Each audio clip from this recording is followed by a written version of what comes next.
At Roadtrip Nation, we've spent over 20 years interviewing inspiring people to help us answer life's big questions. Here's their advice.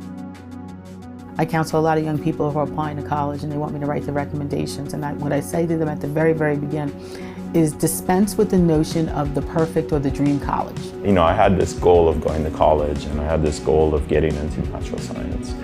So when I was a senior in high school, I applied for the geology program at UH-Hilo. I was denied.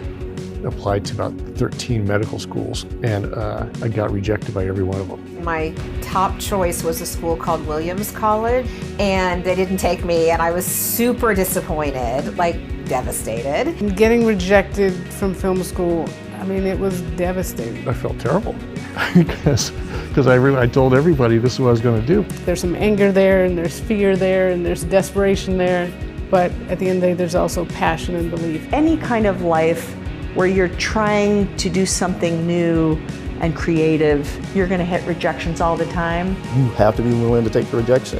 If you take the rejection, you can get the W. It's like earn the title. How did you say, all right, I'm going to make the best of this college, this new All right, so a part of me was upset, but at the same time, I knew me. Like, if anything, I could go there and make a name for myself. If you know yourself, the school that you go to don't define you. Don't be afraid of failing. We all fail. It's what you do afterwards. What do you do when you get a lousy grade? What do you do when you get rejected from a university? What do you do when someone dumps you in a relationship? It's how you pick yourself up that makes you stronger, and that really tells you something about the caliber of who you are as a person. I went to community college. At that time, the Hawaiian Volcano Observatory was hiring, so I was like, well, yeah, that sounds wonderful. The idea of getting an internship here sounded great. It hurt, and I felt like a failure and all those things, but it's probably the best thing that ever happened to me. And I went to the University of Texas, so I ended up working really hard and transferring to Williams. I applied to 7 art schools and I was rejected by all 7.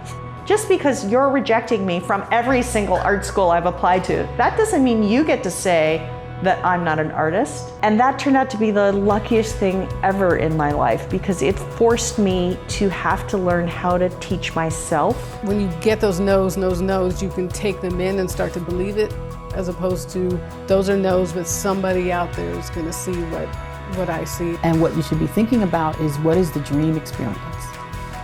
What should the experience look like for you? Are you learning? Are you growing? Do you have a social community that you feel comfortable and embraced where you can take more risks? Start thinking about that. If you start thinking about it in a different way, then you can't fail. The failure is not getting into that particular program. You've actually created a broader set of options for yourself. Hey there, Ben from Roadtrip Nation here, reigning office ping pong champion and event manager. We're glad you're here. Thanks for watching the videos. Make sure you hit the subscribe button over here and watch a few more. Oh, I think it hit.